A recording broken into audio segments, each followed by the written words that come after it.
வணக்கம் வணக்கம் வணக்கம் எல்லாம் என்ன பண்ணுறீங்க? கிச்சனில் நினைக்கும் போதே தெரியும். இது வந்து பார்த்தீங்கன்னா என்ன வீடியோ அப்படின்றதுனா, ஒரு பாசமான வீடியோவும் சொல்லலாம், ஒரு அன்பான வீடியோவும் சொல்லலாம், சமையல் வீடியோ மிக்சிங்கில் இருக்குது. ஸோ ஆனால் என்னோட அன்பை கொட்டி இன்றைக்கி நான் ஒருத்தருக்காக சமைக்க போகிறேன். அவங்களுக்கு சமைச்சு கொண்டு போய் அவங்கள கொடுத்து அவங்கள சாப்பிட வைக்க போகிறோம். ஸோ யாருன்னு கேட்குறீங்களா? சாட்சாத் என்னோட பொண்ணு தான். ஏன்னா கேட்டிங்கன்னா, நேற்று கொஞ்சம் எனக்கு உடம்பு சரியில்லை, அதனால் வீடியோ சரியாக போட முடியல. இன்னைக்கு காலையில என்னால் உடம்பு சரியாமல் எந்திரிக்க முடியாமல் நான் நல்லா தூங்கிட்டேன். என்னை எழுப்பாமல் அவங்களே வந்து மேகி எல்லாம் செஞ்சு, பாவம் அவங்களே தான் ஏதோ சட்டியெல்லாம் இது மாதிரி இருக்குது. பாவம் பிள்ளை வந்து மேகி செஞ்சு சாப்பிட்டு கிளம்பி, அது ஒரு பெரிய விஷயம் இல்லை. இருந்தாலும் நான் எனக்கு எப்பவுமே என் கூட இருக்கவங்களுக்கு நான் சமைச்சு கொடுத்து அவங்க அதில் சாப்பிட்டணும் அப்படி நினைக்கிற கேரக்டர் நான். ஸோ இருந்தாலும் அவங்களாம் சமைச்சு நம்மளை டிஸ்டர்ப் பண்ணாமல் நம்ம தூங்குறோன்ற ஒரு காரணத்துக்காக அவங்களாம் சமைச்சு எடுத்துகிட்டு போயிட்டாங்க. இப்போ நான் அவங்களுக்கு சமைச்சு சாப்பிட்டு போயிட்டாங்க. மதியானம் கடையில் தான் சாப்பிடணும் பாவம். ஸோ அதனால் நேற்று மதியானம் நான் சமைக்கல. அதனால் இன்றைக்கி அவங்களுக்கு என்னதான் இருந்தாலும் சைவம் கொஞ்சம் இதுதான் இருந்தாலும் நான் அம்மான்ற விதத்தில் அவளுக்கு அன்பை கொட்டி கொண்டு போய் என் பிள்ளைக்காக நான் செஞ்சு கொடுக்குறதுல ரொம்ப ரொம்ப சந்தோஷப்படுறேன். ஸோ அதனால் இன்றைக்கி அவளுக்காக சமைக்க போகிறோம். என்ன சமைக்க போகிறேன்னு கேட்டிங்கன்னா, முருங்கைக்காய் போட்டு சாப்பாடு, உருளைக்கிழங்கு பொரியல், அப்புறம் முட்டைக்கோஸ், உருளைக்கிழங்கு பொடிமாஸ், முட்டைக்கோஸ் பொரியல், இதை தான் பண்ண போகிறேன். இதெல்லாம் கிட்டத்தட்ட ஒரு அரை மணி நேரம் 3/4 மணி நேரத்தில் முடிச்சிடுவேன். எனக்கு சமையல் ஈஸியாக வரும், ரொம்ப பிடிக்கும். இப்போ டக்குன்னு பண்ணி முடிச்சிடுவேன். முடிச்சுட்டு இப்போ நைட்டி போட்டிருக்கேன், கொஞ்சம் நைட்டி போட்டு வேலை செய்கிறேன். அப்புறமேட்டு புடவெல்லாம் கட்டிட்டு சாப்பாடு எடுத்துகிட்டு காலேஜில் போய் கல்பனாட்ட கொடுத்து சாப்பிட வச்சுட்டு நம்ம வருவோம். சரியா? அதோட வீடியோ பார்க்கலாமா? சமைக்க போகலாமா? வாங்க. ஃபஸ்ட்டு ஸ்டெப்பாக அரிசி ஊற வச்சுக்கலாம். அரிசி வந்து இதில் ஊற வைக்கிறேன். இந்த பாத்திரத்தில் ஊற வச்சுக்கலாம். ஒரு டம்ளர் போட்டுக்கலாம். ஃபுல்லாக ஒரு டம்ளர் அரிசி. ஓகே, போட்டாச்சு. இது இருக்கட்டும், ஒரு நிமிஷம் இருங்க. ஏன்னா தண்ணி நம்ம ஊற்றிட்டோம்னா ஒரேடியாக எல்லாமே எடுத்துட்டோம்னா ஊற்றிடலாம். அடுத்தது பருப்பு சின்ன குக்கர் இருந்தால் போதும். சின்ன குக்கரில் எனக்கு பருப்பு போடுவேன். அது நான் எவ்வளோ போடுவேன்னா, ஒரு அளவுன்னு வைங்களேன். கையளவு மனசு கடலளவு, கையளவு ஒரு பாட்டு ஒரு மறந்துட்டேன். இதை பாருங்கள், பருப்பு நல்லா தான் ரெண்டு கை ஒரு அளவாக போடலாம் வச்சுக்கோங்களேன். நான் கொஞ்சம் தண்ணி அதிகம் கலக்க மாட்டேன், ரொம்பவும் கெட்டியாகவும் இருக்காது, மினிமலைஸாக இருக்கும். ஸோ இது இப்போ இந்த அரிசியும் பருப்பையும் ரெண்டையுமே அலசிட்டு நல்ல தண்ணி பிடிச்சி ஊற்றி வச்சிடலாம். இப்போ நம்ம பருப்பு வந்து சாம்பார் வைக்கிறதுக்கு என்னென்ன போடலாம். ஓகே, பருப்பு பாருங்கள், நல்லா அலசிட்டு தண்ணி ஊற்றிட்டு வந்துட்டேன். தண்ணி ஊற்றி வச்சுருக்கேன். இப்போ வந்து பார்த்திங்கன்னா அதில் வந்து பார்த்திங்கன்னா சின்ன வெங்காயம் ஒரு 7-8 சின்ன வெங்காயம், ஒரு 5-7-8 பல் பூண்டு, ஒரு 2 தக்காளி பழம், அதையும் இதிலே போட்டுக்கலாம். போட்டுட்டு இப்போ வந்து மஞ்சத்தூள் போட்டுக்கலாம். கொஞ்சமாக மஞ்சத்தூள் நான் எல்லாமே இதிலே போட்டுருவோம்ப்பா. தாளிக்கும் போதும் வெங்காயம் போட்டு தாளிப்பேன், எல்லாமே இதிலே போட்டுருவேன். மஞ்சத்தூள் போட்டுக்கலாம். கொஞ்சமாக சீரகம் போட்டுக்கலாம். எனக்கு இந்த சீரகம் சமைக்க யூஸ் பண்ணுறதுலே ரொம்ப பிடிக்கும், ரொம்ப ரொம்ப ரொம்ப ரொம்ப பிடிக்கும். கொஞ்சமாக எண்ணெய் ஊற்றிக்கலாம். இதில் கொஞ்சமாக கல்லுப்பு போட்டுக்கலாம். எதுக்குன்னு கேட்டிங்கன்னா, பொங்கி வராது. இப்போ விசில் வரும்போது மேலே பருப்பு வந்து பொங்கி மஞ்சள் கலரில் கழுத்து தெரியாமல் முகம் தெரியாமல் இருக்குன்னு நினச்சிக்காதீங்க. வீடியோ நானாக ஸ்டாண்டில் வச்சு எடுக்கிறதுனால அப்படி இருக்குது. 2 உருளைக்கிழங்கு இதிலே போட்டு வேக வச்சுக்கலாம். இது தனியாக போட்டு வேக வைக்க தேவையில்லை. இதிலே போட்டு நம்ம சுத்தமாக கழுவிட்டு மூடி போட்டு அடுப்பை பற்ற வைப்போம். முதல்ல சின்ன அடுப்புலேயே வச்சுக்கலாம். ஏன்னா சின்ன குக்கரில் சின்ன அடுப்பு இருந்தால் போதும், இல்லைன்னா அனல் தான் வேஸ்ட் ஆகும், கேஸ் தான் வேஸ்ட்டு. அப்புறம் வந்து பார்த்திங்கன்னா இதை ஃபுல்லாக வச்சுட்டு விசிலையும் போட்டு வச்சுருவோம். அரிசி ஒரு பக்கம் தண்ணி ஊற்றி ஊற வச்சாச்சு. இது ஒரு பக்கம் இருக்கட்டும். இப்போ பொரியலுக்கு இருங்க, என் முகத்தை காட்டிடுறேன். பொரியலுக்கு காய்கறி எல்லாம் கட் பண்ணிவிட்டு டக்குன்னு வேலையை முடிச்சுட்டு நடுவில் உங்கள்கிட்ட நம்ம பேசிக்கலாம். ஓகேவா? ஓகே, பாய்ங்க. காய்கறி எல்லாம் கட் பண்ணியாச்சு. நான் என்ன பண்ணியிருக்கேன்றதை பார்த்துருவோமா? வாங்க. இங்கே நான் காட்டுறேன். என்ன காட்ட முடியாது, வாய்ஸ் மட்டும் தான் வரும், தப்பாக நினச்சிக்கிறீங்க. ஏன்னா வீடியோ நான் ஸ்டாண்ட் வச்சு எடுத்துகிட்டு இருக்கேன். இப்போ வந்து பருப்பு வந்து நல்லா வேக வச்சாச்சு. அது வந்து விசில் விட்டு அடங்கியாச்சு. இப்போ சாப்பாடு அடுப்பில் வச்சிடலாம். மணி ஆயிடுச்சு. ஸோ சாப்பாடு 11 ஆயிடுச்சு. 12:30க்கெலாம் அங்கே சாப்பாடு டைம் கொடுத்துருவாங்க கல்பனாக்கு. அதனால் சாப்பாடை ஒரு பக்கம் அடுப்பில் வச்சாச்சு. இப்போ பருப்பு வந்து வெந்துருச்சு. நான் என்ன இன்னைக்கு காய் போட்டு சாம்பார் வைக்க போகிறேன்னா, முருங்கைக்காவும் மாங்காவும். இந்த மாதிரி முருங்கைக்காய் மாங்காய் போட்டு சாம்பார் எங்களுக்கு மட்டும் வைக்க போகிறேன்னா நான் புளி கரைச்சி ஊற்ற போகிறேன். ஏன்னா தக்காளி 2 போட்டிருக்கோம். இதில் வந்து 4 மாங்காவோட புளிப்பு வரும். ஸோ இது எல்லாமே சேர்த்து புளி எங்களுக்கு கரெக்டாக. நாங்கள் அதிகமாக புளிப்பு வந்து சாப்பிட மாட்டோம். அதே மாதிரி முட்டைக்கோஸ் வந்து கட் பண்ணி வச்சுருக்கேன். முட்டைக்கோஸ் பொரியலுக்கு இது பாருங்கள், முட்டைக்கோஸ் நல்லா பூ மாதிரி கட் பண்ணி வச்சுருக்கிறேன். ஸோ இந்த முட்டைக்கோஸை வந்து பொரியல் பண்ண போகிறேன். அதுக்கப்புறம் உருளைக்கிழங்கு இது உள்ளே இருக்குது. இதெல்லாம் எடுத்து போட்டு இப்போ நம்ம வந்து இப்போ குக்கரை வந்து விசில் அடங்கிருச்சா என்னன்னு பார்க்கணும். ஏன்னா விசில் இன்னும் அடங்கலை. ஸோ வந்து இருங்க, நம்ம எடுத்து விட்ருவோம், மணி ஆகும். இது எடுத்து விடக்கூடாது, இருந்தாலும் எனக்கு டைம் இல்லாத காரணத்தினால நான் எடுத்து விட்றேன். யாரும் தப்பாக நினச்சிக்காதீங்க. இப்போ இதில் வந்து பார்த்தீங்கன்னா உருளைக்கிழங்கு வெந்திருக்கும். இது நல்லா அடங்கட்டும், இல்லைன்னா அவ்வளோதான், நம்ம மூஞ்சி எல்லாமே கொத்து பரோட்டா போட்டுருவோம். இது அடங்கணும். இந்த இது இருக்குதுல்ல, அது பாருங்க துடிச்சிட்ருக்கு. ஓகே, இப்போ நம்ம ஓப்பன் பண்ணிடலாம். லைட்டாக வருது, இருந்தாலும் ஒன்றும் ஆகாது. பிகினர்ஸாக தான் இந்த மாதிரி பண்ணாதீங்க. ஓகே, இப்போ உருளைக்கிழங்கும் நல்லா வெந்துருச்சா என்னன்னு பார்த்துருவோமா? உருளைக்கிழங்கு 2 போட்டோம், அதுவும் வந்து நல்லா வெந்த மாதிரி தான் தெரியுது. 5-6 விசில் விட்டேன், எனக்கு கன்ஃபார்மாக வெந்திருக்கும். இப்போ வந்து இந்த கத்தியை வச்சு குத்தி போட்டால் தெரிஞ்சிட போகுது. பாருங்க உருளைக்கிழங்கா ஸ்வைங் ஸ்வைங் பரவாயில்ல, நல்லா வெந்திருக்குது. ஸோ மீதியை வந்து அப்படி விதாலனா கூட நம்ம வந்து பொடி மாசில் பண்ணி இது பண்ணிக்கலாம். இப்போ நம்ம வந்து சாம்பாரை வந்து தயாரிக்கலாம். நான் வந்து எப்பவுமே குட்டி குட்டியான பாத்திரம், சொப்பு சாமா, குழந்தைங்க வந்து சொப்பு சாமா வச்சு விளையாடுறாங்க பாருங்க, அது மாதிரி தான். ஆனால் எந்த பாத்திரம் எடுத்தாலும் ஒரு தடவை தண்ணியில் நல்லா அலசிட்டு தான், விளக்கியாக இருந்தால் கூட ஒரு தடவை அலசிட்டு தான் அதை யூஸ் பண்ணணும். ஏன்னா நம்ம இல்லாத நேரத்தில் நம்ம வச்சுருப்போம் இந்த பள்ளி கரப்பாம்பூச்சி இந்த மாதிரி ஏதாவது வாய் வச்சுருந்தா கூட இருக்கும். ஏன்னா கரப்பாம்பூச்சி அவ்வளோ நம்ம வீட்டில் இல்லை.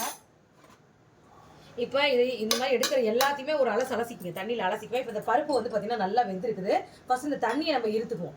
இந்த இருத்துட்டு பாருங்கள், இதையே அப்படியே பிடிச்சிக்குவேன். இதிலேயே அப்படியே பிடிச்சி நல்லா இதாக இப்படி இருத்துக்குவேன். தண்ணி நிறையா ஊற்றிருக்க இல்லையா, இதை இருத்துக்குவேன். இதை இருத்துட்டு இப்போது என்ன பண்ண போகிறேன்னா, இந்த பருப்பை நல்லா கடைஞ்சிக்கலாம். இந்த மேஷர்லே முன்னெல்லாம் மத்து வச்சுருந்தேன், மத்து இருக்குது, இப்போ இருக்குது. இல்லை யார் அதில் ஃபாஸ்ட்டான மூமெண்ட்ஸுக்கு, ஃபாஸ்ட்டான உலகத்துக்கு நம்ம வந்துட்டோம். நல்லா வந்து நல்லா இப்படி மசிச்சு விட்டாவே நல்லா மசிஞ்சிக்குது. இதை நல்லா மசிச்சுட்டு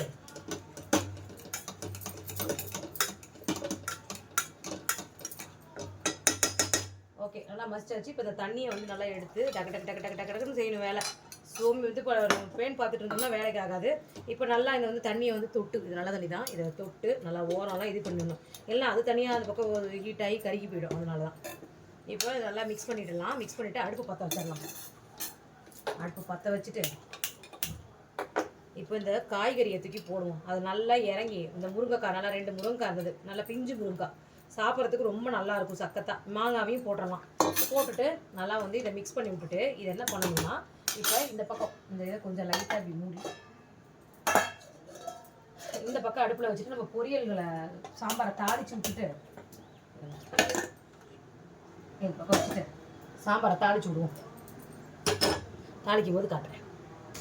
சாம்பார் நல்லா தாளிச்சாச்சு. வெங்காயம் இந்த மாதிரி நல்லா செவந்த பிறகு நம்ம வந்து இந்த கொதிச்சிருக்கிற அந்த பருப்பு கடலை இருக்கு இல்லையா, காய்கறி போட்டு கொதிக்கிறதுக்குள்ள அதை அப்படியே எடுத்து ஊற்றிட்டு ஒரே நிமிஷம் இதை வந்து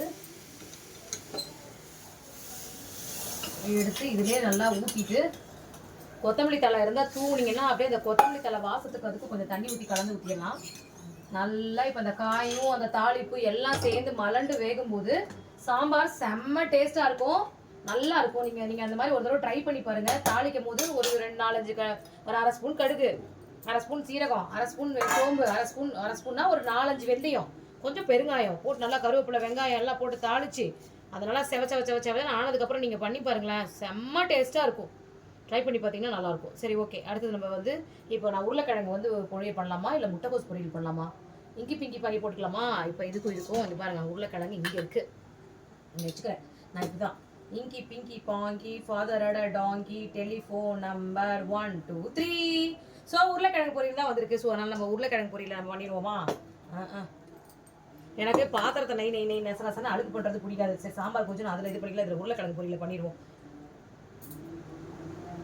தண்ணி எண்ணெயை கொஞ்சம் ஊற்றிட்டு, தண்ணிங்கிற பாருங்க, எண்ணெயை கொஞ்சம் ஊற்றிட்டு உருளைக்கிழங்கு பொரியலுக்கு வந்து சோம்பு தான் போடணும், கடுகு போடக்கூடாது. ஏன்னா இது வந்து பொடி மாசு மாதிரி பட்டாணி போயிட்டு பச்சை பட்டாணி நைட்டே ஊற வச்சுருக்கணும், மறந்துட்டேன் ஊற வைக்க, அதனால் பண்ண முடியல.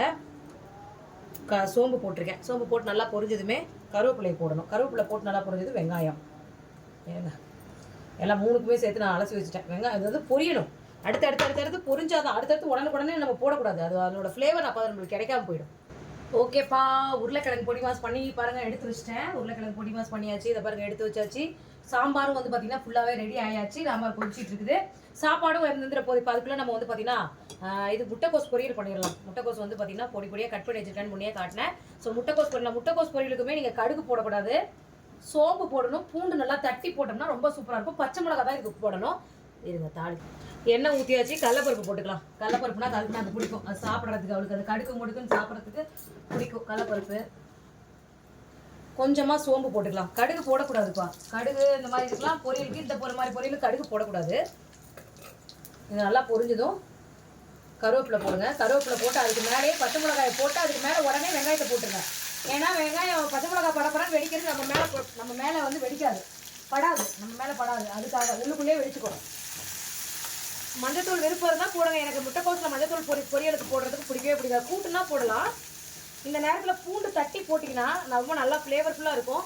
நான் போடல. சாப்பாடு வந்துருச்சு. சாப்பாடை வடிக்க போகிறேன். வந்து பார்த்திங்கன்னா எப்படி வடிக்க போகிறேன்னு கேட்டிங்கன்னா,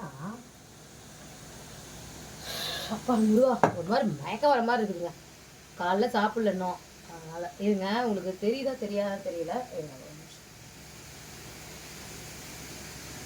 இது மேலே வச்சு இந்த பைப் மேலே வச்சு தான் வடிப்பேன்.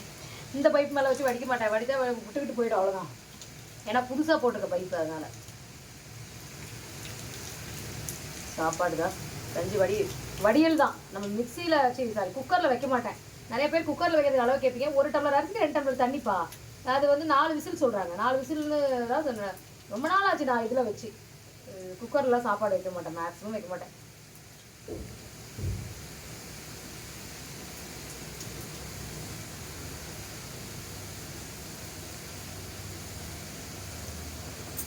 வடிச்சாச்சு. வடித்து என்ன பண்ணுவேன்னா அனலில் போடுவேன். கொஞ்சம் தம் போடுவேன். தம்னா அது எப்படி, வடித்து ஒரு தடவை அடுப்பு பற்ற வச்சு அப்படி ஒரு 5 நிமிஷம் அப்படியே சிம்மில் வச்சிட்டோம்னா அது உள்ளே இருக்க அந்த தண்ணி எல்லாத்தையும் நல்லா இழுத்து புழுங்கி சாப்பாடு நல்லா இருக்கும் சாப்பிட்றதுக்கு. சரி, இங்கே பொரியலும் ரெடி ஆகிடுச்சு. முட்டைக்கோஸ் பொரியல் இருங்க காட்டுறேன். முட்டைக்கோஸ் பொரியலும் ரெடி ஆயிடுச்சு. முட்டைக்கோஸ் பொரியல் ரெடி, சாம்பார் ரெடி, உருளைக்கிழங்கு பொடி மாசு ரெடி, சாப்பாடு ரெடி அப்படின்னு. இப்போ இதில் உப்பு காரம் இருக்கான்னு செக் பண்ணிக்கலாம். உப்புலாம் கரெக்டாக இருக்குது. இல்லை ஒரு அரை வேக்காடு இருந்துச்சுன்னா கரெக்டாக இருக்கும். ரொம்ப நறுக்குது. ஆஃப் பாயில் காய்கறி கீரை எல்லாமே ஆஃப் பாயிலில் சாப்பிடணும். ஒரே ஒரு மாம்பழம் எடுத்து வச்சுருக்கேன். கட் பண்ணி டப்பாவில் போட்டுக்கலாம் டிஃபன் பாக்ஸில். எல்லாம் ரெடி ஆகிடுச்சு. என்னென்ன ரெடியாக ஃபைனலாக என்ன ரெடி பண்ணியிருக்கோன்னு பார்த்துடலாமா? சுட சோறு ஆவி பறக்க தயாராக இருக்குது. நல்லா முருங்கைக்காய் மாங்காய் போட்டு சாம்பார், அது ஒரு பக்கம் ரெடி ஆயாச்சு. நல்லா உருளைக்கிழங்க நல்லா இஞ்சி பூண்டுலாம் போட்டு சூப்பரான ஒரு பொடி மாஸ் பண்ணியாச்சு. நல்லா வந்து பார்த்திங்கன்னா முட்டைக்கோசை நல்லா பொடியாக கட் பண்ணி பொரியலும் பண்ணியாச்சு. 2 மாம்பழத்தை கட் பண்ணி வச்சுருக்கேன். நல்லா கனிஞ்ச மாம்பழமாக ஆயிடுச்சு. ஸோ இதை கட் பண்ணி வச்சுருக்கேன். இதெல்லாம் இப்போ பேக் பண்ணிக்குவோமா? வாங்க பண்ண போகிறேன். பார்க்கலாமா? கல்பனாக்கு சாப்பாடு ஒரு அலை சலசிக்குவோம். எல்லாமே ஒரு அலை சலசிக்குவோம். இப்போ சோறு போட்டுக்கலாம்.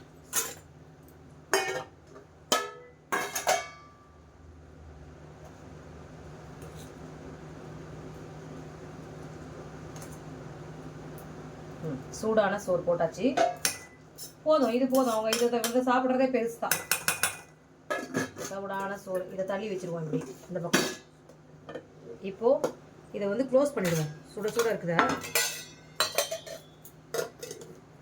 க்ளோஸ் பண்ணிடலாம். அடுத்தது சாம்பாருக்கு வந்து இந்த பாத்திரம் வச்சுக்கலாம். நல்லா மாங்காய் போடுவோம். மாங்காய் தான் என் பிள்ளைக்கு ரொம்ப பிடிக்கும். மாங்காய், அப்புறம் முருங்கைக்காய். 2 மாங்காய் போட்டிருக்கேன். 3 மாங்காய் போட்டுருவோம். ஏன்னா அவளுக்கு எங்களுக்கு மாங்காய் பிடிக்காது. அந்த ஃப்ளேவர் மட்டும்தான், அந்த குழம்புல அது இறங்குற ஃப்ளேவர் மட்டும்தான் எங்களுக்கு பிடிக்கும். ஆனால் என் பிள்ளைக்கு மாங்காய் தான் ரொம்ப பிடிக்கும். அதனால் மாங்காய் போட்டு சாம்பார், முருங்கைக்காய் அதுவும் பேக் பண்ணியாச்சு சாப்பாடு. இப்போ இதையும் வந்து மூடி போட்டுருவோம். இப்போ பொரியல் வந்து பார்த்திங்கன்னா 2 பொரியலுமே ஒரே பாத்திரத்தில் ஒரே டிஃபன் பாக்ஸில் வச்சுக்குவோம். அதனால் இந்த டிஃபன் பாக்ஸ் இருக்கு இல்லையா, இதில் ஃபஸ்ட்டு இந்த பொரியல் கொஞ்சம் வச்சுருவோம். முட்டைக்கோஸ் பொரியல். ஏன்னா இதெல்லாமே சாப்பிடணும். என் புள்ள நான் பக்கத்தில் உட்காந்து சாப்பிட வைக்கணும்னு ஆசை. பட் இது ஸ்கூலாக இருந்தால் பரவாயில்ல, காலேஜ். அதனால் வந்து என்ன சவுண்டு, இது வந்து உருளைக்கிழங்கு பொடி மாசு கொஞ்சமாக வச்சிடலாம். இப்போ வந்து மாம்பழம் கட் பண்ணி வச்சுருக்கிற மாம்பழத்தையும் இதை நல்லா இது பண்ணிவிட்டு 3 சைடிஸையும் ஒரே டப்பாவில் போட்டுடலாம். வச்சிடலாம். வச்சுட்டு இப்போ இதையும் க்ளோஸ் பண்ணிடலாம். இப்போ இதை எல்லாத்தையும் எடுத்து ஒரு பேக்கில் வச்சுட்டு நான் வந்து போய் புடவை கட்டிடுறேன். என்ன புடவை கட்டலான்னு பார்க்கலாம். ஓகேப்பா, நான் ரெடி ஆகிட்டேன். அந்த பாருங்கள், இதை என்னோட சாரி. நல்லா இருக்கா சொல்லுங்கள். சாரி கட்டியாச்சு. ஒரு நிமிஷம் இருங்க, கீழே வரை காட்டுறேன். நல்லா இருக்கா இந்த புடவை சொல்லுங்கள். இந்த புடவையோட விலை 750 ரூபா. நல்லா இருக்கா? சரி, ஓகே. இப்போ நம்ம கிளம்பிட்டோம். இருங்க, கேமராவை நிமித்தி வச்சுக்க. இப்போ நம்ம கிளம்பிட்டோம். இப்போ வந்து சாப்பாடு யாரும் தப்பாக நினச்சிக்காதீங்க. என்னடா இந்த பையன் இந்த அக்கா இந்த அம்மா விடவே மாட்டேங்கிறாங்களே நினைக்காதீங்க. இந்த பையன் இந்த சந்தர்ப்பமே அமைய மாட்டேங்குது. மாற்றிடுறேன், சீக்கிரமாக மாற்றிடுறேன். சாப்பாடு எடுத்துக்கிட்டாச்சு. இப்போ நம்ம வந்து கல்பனாவை பிக்கப் பண்ண போகலாமா? இப்போ அவங்கள போய் பார்த்துட்டு அவங்களுக்கு சாப்பாடை கொடுத்துட்டு அவங்களோட ரியாக்ஷன் எப்படி இருக்குன்றதை நம்ம பார்க்க போகலாம். வாங்க என் கூட. ஆச்சுப்பா, அதை பாருங்கள், கல்பனாவோட காலேஜ் என்ட்ரன்ஸில் தான் நின்றுட்டுருக்கிறேன். இப்போ உள்ளே போகிறேன், செக்யூரிட்டி இருக்காங்க, உள்ளே போகிறேன். ஓகே, காலேஜில் வந்தாச்சுங்க. பாருங்கள், பார்க்கிங் ஏரியா இங்கே இருக்குது, வண்டி விற்கிற பார்க்கிங் ஏரியா. அங்கே பாருங்கள், எம்பிஎஸ் இதில் டிபார்ட்மெண்ட் வாசலில் நின்றுட்டுருக்கிறேன். இப்போ இன்னும் லஞ்ச் வந்து 1 o'clock தான் விடுவாங்க. தெரியுதா எம்பிஏ? தெரியும்னு நினைக்கிறேன். மணி வந்து பார்த்தீங்கன்னா மணி இன்னும் 1 o'clock ஆகல, 12:30 தான் ஆகுது. ஸோ வெயிட் பண்ணிகிட்ருக்கேன். கல்பனாவோட எக்ஸ்பிரஷன், கல்பனா வெளில வந்தோன்னா எப்படி இருக்குன்றதை பார்த்துருவோம். லஞ்சோடு நிற்கிறேன், பார்ப்போம். வாங்க, கல்பனா கான்ஃபரன்ஸ் ஹால்லேருந்து வராங்க. கொஞ்சம் மெதுவாக தான் பேசுகிறாங்க, உள்ளே இருக்கிறதுனால. இருங்க, இப்போ இதை சாப்பாடு சும்மா இருக்கு. அவர் நேரத்துக்கும் வந்து சரியாக சாப்பிட. காலையிலேயே வந்து நூடுல்ஸ் தான் சொல்லி தருவோம். அதுவும் அந்த நூடுல்ஸை பார்க்கும் எனக்கே வாந்தி வர மாதிரி இருக்குது. அதனால் வந்து இது பண்ணி பாருங்கள், சாப்பாடு என்னென்ன பேக் பண்ணணும்னு உங்களுக்கு தெரியும். ஆனால் கல்பனாக்கு வந்து என்னென்ன பேக் பண்ணணும், கல்பனா என்னென்ன பேக் பண்ணணும்னு எனக்கு தெரியும், கல்பனாக்கு தெரியாது. சாப்பிட அம்மா வந்து அன்பை கொட்டி செஞ்சுருக்கேன். ஸோ என்னோட அன்பு, காதல் எல்லாமே இதில் இருக்குது. நீ நல்லா வயிறார சாப்பிடு சாமி. சின்ன வாரம் உட்காந்து போய் சாப்பிட்லாமா? எங்கே? மரத்தடியில். சும்மா இருக்குமா, எனக்கு மீட்டிங் போயிட்டுருக்காரு. சரி, மீட்டிங் போயிட்டு தான் என்ன அது இந்த பையன் உள்ளே வந்து கூப்பிட்றாங்க, உங்கள் அம்மா வந்திருக்காங்க வாங்கன்றாங்க. என்னத்துக்கு எங்கள் அம்மா வந்திருக்காங்க? அதனால் இப்போ கல்பனா கொடுத்தாச்சு. ஸோ வந்து பார்த்திங்கன்னா அவங்க பிரித்து சாப்பிட்டுட்டு அவங்களோட சேனலில் அவங்க வீடியோ போடுவாங்க. பார்த்துட்டு ஆதரவு கொடுங்க. இன்னும் கொஞ்சம் நல்லா கீழே காட்டு. அதனால் வந்து அடுத்தடுத்த வீடியோ இந்த மாதிரி வீடியோஸ்லாம் வரும். இனிமேல் சர்ப்ரைஸ் வீடியோ எனக்கு பண்ணணும்னு தோணுச்சு, அதனால் பண்ணேன். பாய்.